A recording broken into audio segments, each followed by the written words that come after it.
میرے محترم بزرگوں، دوستوں اور بھائیوں، شعبان کا مہینہ اب ختم ہونے کے قریب ہے اور رمضان المبارک کی آمد ہے۔ اس رمضان کے آنے سے پہلے ہمیں یہ حکم ہے کہ اس کا شوق و ذوق سے استقبال کریں۔ یہ مہینہ جو اللہ تبارک و تعالی نے اپنے فضل و کرم سے رحمتوں اور برکتوں کا مہینہ رکھا ہے، یہ انسان کی اپنی اصلاح کا ایک بہترین کورس ہے، تربیتی کورس ہے، جو اللہ تعالیٰ نے ہر سال اس مہینے میں مقرر فرمایا۔ بات صرف اتنی نہیں ہے کہ یہ مہینہ روزوں کا مہینہ ہے، تراویح کا مہینہ ہے، بلکہ در حقیقت رمضان کے مہینے سے گزار کر اللہ جل جلالہ یہ چاہتے ہیں کہ بندے اس زمانے میں اپنی تربیت کریں، اپنے اعمال اور اخلاق کی اصلاح کریں اور ایک نئی زندگی شروع کریں۔ تو یہ مہینہ جو آ رہا ہے یہ اپنی اصلاح کرنے کا ایک بہترین تربیت کا کورس ہے جو اللہ تبارک و تعالی نے مقرر فرمایا۔ خود رسول کریم سرور دو عالم صلی اللہ علیہ وسلم نے شعبان کے آخر میں رمضان شروع ہونے سے پہلے صحابہ کرام کے سامنے خطبہ دیا تھا، جس میں آپ نے اس رمضان کی اہمیت بیان فرمائی اور اس مہینے کی خصوصیات بیان فرمائی، تاکہ صحابہ کرام پہلے سے اپنے آپ کو تیار کریں کہ اس رمضان کے مہینے میں وہ زیادہ سے زیادہ اپنی اصلاح کی فکر کریں۔ لہذا رمضان المبارک کا استقبال ایک تو طریقہ اس کا رسمی نوعیت کی ہے کہ بہت سے ملکوں میں اور ہمارے ہاں بھی کچھ جلسے منعقد کیے جاتے ہیں استقبال رمضان کے نام سے، وہ تو ایک رسمی کارروائی ہے، اس کا اتنا زیادہ فائدہ نہیں، لیکن رمضان کا استقبال اور رمضان کی تیاری یہ ہر مسلمان کو چاہیے کہ وہ پہلے اس مہینے کی اہمیت کو محسوس کرے۔ یہ مہینہ کیوں آیا ہے؟ دیکھو تو رمضان کے مہینے میں بھی اسی طرح دن اور رات ہوتے ہیں جس طرح عام مہینوں میں ہوتے ہیں۔ جس طرح عام دنوں میں سورج نکلتا ہے رمضان میں بھی نکلتا ہے، اور دنوں میں غروب ہوتا ہے رمضان میں بھی غروب ہوتا ہے، اور دنوں میں دن اور رات آتے ہیں رمضان میں بھی آتے ہیں۔ دیکھنے کے اعتبار سے کوئی فرق نظر نہیں آتا رمضان کے دنوں میں اور عام دنوں میں، لیکن اللہ تبارک و تعالی نے اس مہینے کو اپنے ساتھ ایک رابطہ اور تعلق کا اور تقدس کا رشتہ اس کے ساتھ قائم فرما دیا کہ رمضان کا مہینہ یہ اللہ تبارک و تعالیٰ کا مہینہ، اور اس کی مختصر اور آسان لفظوں میں تشریح یہ ہے کہ ہم سال کے 11 مہینے اس طرح گزارتے ہیں کہ اس میں زیادہ تر ہماری سوچ بچار اور دوڑ دھوپ کا محور یہ دنیاوی زندگی ہوتی ہے، کھانا کمانا اور سونا جاگنا، اسی میں ہمارے زیادہ تر اوقات صرف ہوتے ہیں۔ ٹھیک ہے، اس میں اللہ تعالیٰ جن کو توفیق دیتا ہے تو 5 وقت کی نمازیں بھی پڑھ لیتے ہیں۔ اللہ تبارک و تعالیٰ کے فضل و کرم سے ہمیں اپنی زندگی میں ایک اور رمضان نصیب ہو رہا ہے۔ اللہ جل جلالہ نے اپنے بندوں پر کرم فرمانے کے مختلف عنوانات رکھے ہیں، اور یہ رمضان المبارک بھی اللہ جل جلالہ کے کرم کا ایک عظیم عنوان ہے، اور اس رمضان کا اپنی زندگی میں حاصل ہو جانا یہ بھی اللہ تبارک و تعالیٰ کی ایک ایسی نوازش ہے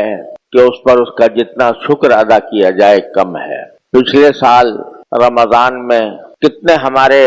دوست احباب رمضان المبارک کی ان عبادتوں میں ہمارے ساتھ شریک تھے، لیکن آج دنیا میں موجود نہیں رہے اور رمضان المبارک کی ساعتوں سے فیضیاب ہونے کا موقع ان کے لیے ختم ہو گیا۔ لہذا جب رمضان المبارک ہم پر سایہ فگن ہو تو سب سے پہلی چیز اور سب سے پہلا کام جو ہم پر واجب ہوتا ہے وہ اللہ جل جلالہ کا شکر ہے یا اللہ آپ کا فضل و کرم ہے، آپ کا شکر ہے کہ آپ نے یہ مبارک مہینہ ہمیں اپنی زندگی میں عطا فرما دیا اور اس بات کا موقع فراہم فرمایا کہ اس مہینے کے اندر ہم اپنے گناہوں کی بخشش کا سامان کر لیں، اور جس مقصد کے لیے اللہ جل جلالہ نے یہ مہینہ مقرر فرمایا اور جن کاموں کی اس میں ہم کو ہدایت عطا فرمائی، اللہ تبارک و تعالیٰ نے کے فضل و کرم سے وہ ہماری زندگی کا ایک اہم سرمایہ ہے۔ اللہ تعالیٰ اس سے ہمیں صحیح فائدہ اٹھانے کی توفیق عطا فرمائے۔ اصل میں دیکھا جائے تو صبح سے لے کر شام تک کے جتنے اوقات ہوتے ہیں وہ سارے سال میں ہر روز ایک جیسے ہیں۔ سورج نکلتا ہے، بڑھتا ہے، دھوپ ہو جاتی ہے، شام ہوتی ہے، سورج غروب ہو جاتا ہے، رات آ جاتی ہے۔ یہ سلسلہ 12 مہینے جاری رہتا ہے، اور دن کے اعتبار سے اگر دیکھا جائے تو رمضان کا دن اور شعبان کا دن اپنی ظاہری حالت کے اعتبار سے یکساں ہیں۔ وہی سورج نکل رہا ہے، وہی غروب ہو رہا ہے، وہی دھوپ آ رہی ہے، وہی رات آ رہی ہے، یہ سارے ظاہری حالات کے اعتبار سے سب برابر نظر آتے ہیں۔ لیکن اللہ جل جلالہ بعض مرتبہ اپنے غافل بندوں کو اپنی طرف متوجہ فرمانے کے لیے اور رجوع اللہ کا ایک موقع فراہم کرنے کے لیے کسی خاص دن کو، کسی خاص مہینے کو، کسی خاص عشرے کو اپنی طرف منسوب فرما لیتے ہیں، نسبت عطا فرما دیتے ہیں کہ یہ میرا مہینہ ہے، یہ میرا دن ہے، یہ میری رحمتوں کا دن ہے، یہ میری برکتوں کا دن ہے، یہ میری برکتوں کا عشرہ ہے، یہ میری برکتوں کا مہینہ ہے۔ تو اس نسبت کی وجہ سے اس جگہ میں یا اس زمانے میں اللہ تبارک و تعالیٰ کے فضل و کرم سے ایک خاص تقدس پیدا ہو جاتا ہے، اور اللہ تعالیٰ کی رحمتیں اور برکتوں کا ایک نزول اس میں عام دنوں سے زیادہ ہوتا ہے۔ جیسے آپ نے دیکھا کہ بیت اللہ شریف ہے، اگر ظاہری اعتبار سے دیکھو تو عمارت ہے، وہ بھی پتھر میں کی عمارت ہے، اس کے اندر بھی ویسے ہی پتھر لگے ہوئے ہیں، ویسے ہی سیمنٹ لگا ہوا ہے جس طرح عام عمارتوں کے اندر ہوتا ہے۔ لیکن جب اللہ تعالیٰ نے فرما دیا یہ میرا گھر ہے، اپنی طرف اس کو نسبت عطا فرما دی، یہ میرا گھر ہے، تو وہ اگرچہ کچا اگر دیکھا جائے، پلاسٹر بھی نہیں ہے، رنگ بھی نہیں ہے، لیکن اپنی طرف نسبت فرما دینے کی وجہ سے اس کا حال ایسا ہو گیا کہ ساری دنیا کے مسلمان پروانوں کی طرح اس کی طرف جاتے ہیں، اس کا تصور کر کے ایک کیف محسوس کرتے ہیں، اس کے تصور سے دل میں ایک تقدس کی پھواریں پڑنے لگتی ہیں۔ اسی طرح یہ رمضان ہے، مہینہ تو عام جیسا ہے، صبح شام ویسے ہی جیسے گزر رہے ہوں گے، لیکن اللہ جل جلالہ نے یہ فرما دیا کہ یہ میرا مہینہ ہے، اپنی طرف نسبت فرما دی، تو اس کے تقدس میں، اس کی برکتوں میں، اس کے لطف میں، اس کے کیف میں کہیں سے کہیں اضافہ ہو گیا۔ کیوں فرماتے ہیں یہ نسبت کہ یہ میرا مہینہ ہے؟ یہ اس لیے فرماتے ہیں کہ ہم لوگ اپنی 11 مہینوں کی زندگی میں اپنے دنیا کے کام دھندوں میں، صبح شام کی مصروفیتوں میں اتنے محو رہتے ہیں کہ براہ راست اللہ تبارک و تعالیٰ کے ساتھ تعلق کرنے کے جو کام ہیں وہ پیچھے رہ جاتے ہیں۔ تجارت ہو رہی ہے، اس میں لگے ہوئے ہیں، ملازمت ہو رہی ہے، اس میں لگے ہوئے ہیں، اور دنیا کے دوسرے کام دھندوں میں، روزی کمانے میں، بیوی بچوں کے ساتھ اٹھنے بیٹھنے میں، اگرچہ یہ سارے کام جائز بھی ہیں اور اگر حسن نیت کے ساتھ کیے جائیں تو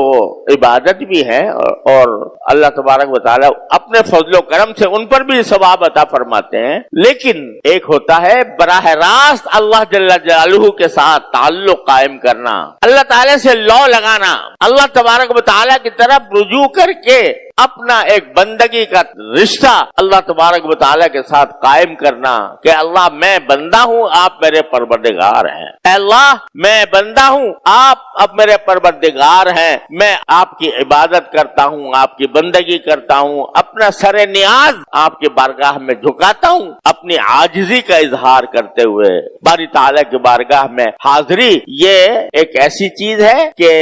جو انسان کو اپنے پروردگار